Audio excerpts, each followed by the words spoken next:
You know, I was amidst making the album, so every time I would come home, I would have just like 6 or 7 songs to play them, and they would all get so excited and want to hear them. This time I was just like, Ryder, will you come alone to the car with me? And he was like, you're fucking weird, but sure. I played him the song, and I was just nervous. So he listened to the whole thing, and at the end of it, I kind of like looked at him for the first time, and he was just trying to not let me see his face so hard, and I just caught like a tear roll down his face.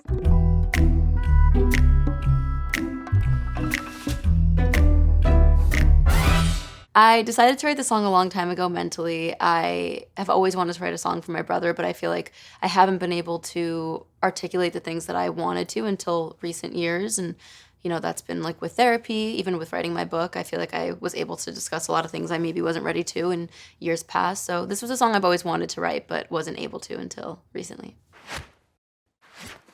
Grew up in the same house, so I know why you lash out.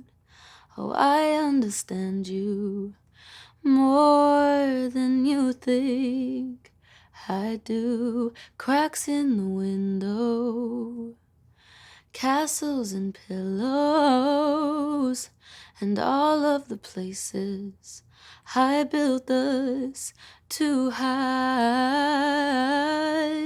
I really wanted to establish where we are in the story. Like, I really wanted people to listen to this and have this vision in their head. I just wanted to also make it clear to the listener that, like, this is about my brother, my little brother, like, sort of like childlike, playful, whatever. And I think that like Cracks in the Window, Castles and Pillows felt so childlike and playful and like fairy tale-esque. And then, yeah, I wanted to say in all the places I built us to hide, because as much as I wanted it to feel like this fairy tale, you know, cute sort of thing, it wasn't necessarily always positive.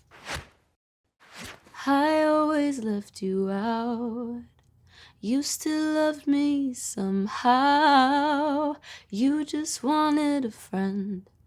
Didn't know it then, but now I do. When you're 11 or 10 years old, like, your little sibling is just the most annoying person in the world to you. At least he was to me. And I just have vivid memories of like having my friends over. He would try to come in my room and hang out with us, and I would just always be like, get out of my fucking room. Get out of my room. Now, as I'm older, I just picture him like alone in his room while I'm like hanging out with my friends and just not caring or thinking about including him. And that breaks my fucking heart in ways that I can't even describe. But I also, like, obviously I'm not like, I was an evil child. I just was like, my little brother's annoying. Our youth down the drain, and I'll take all of the blame for all of the countless times that you cried. I got signed when I was 12 years old, and Ryder was 9. He was 9 years old and didn't really have much of a choice. Like, it was kind of just like, oh my gosh, your sister, you know, her dreams came true. Let's all support her and go to LA and, you know, uproot your life. Now looking back, there's so many things that happened that shouldn't have. He moved middle schools alone like 4 times. He was in high school, then he got pulled out to be homeschooled with me, then he was back in a regular school, then he moved back to New York. He was just really trying to figure out like where he belongs in this world, and I feel like I maybe made that worse for him. Just 2 kids caught in the crossfire. Just close your eyes, I know you're so tired. Just kids, you and I know it's hard sometimes, but you'll be alright, and we'll be alright. I think that we all are big kids that are just going through life, and you can describe life as crossfire, and you're always trying to dodge and figure out what's going on. And I just didn't want to like harp on that for too long on the chorus. I wanted to just be like, you know, me being a big sister, like, just close your eyes, I know you're tired, like, I love you and everything's gonna be okay, was kind of the main sentiment that I wanted to have there. You're gonna be fine and we'll be all right. All that's unspoken, all the years that were stolen, you were still in that house. I shouldn't have left you behind. When I've been going through my own personal mental health journey and I've been coming to peace with my own things, I then have been like, how can I come to peace with how those things affected other people? And Ryder was someone who I think was in the closest range to be affected by all of it. And so, yeah, I mean, like, it's been difficult, but I think that this I was gonna say bar, I don't wanna say the word bar, this bar is really like, I don't know, I guess just me acknowledging, like me just being like, I know we don't speak about this, but I know that you had years of your life that were stolen because I did, which means that you certainly did. And you should have been by my side through all of it. And I shouldn't have left you to like figure it out on your own. And I'm sorry for that. And I fall to pieces.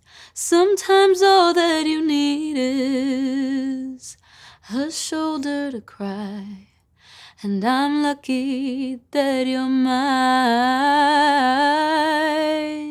I wanted it to tie back in. I wanted to make it clear that now he is my shoulder to cry. He is someone I lean on and vice versa. And I feel just like so lucky to be close to him. And I feel so grateful that we've been able to work through some of the hard things that I wasn't sure we would come out of. And I'm very lucky to be his sister.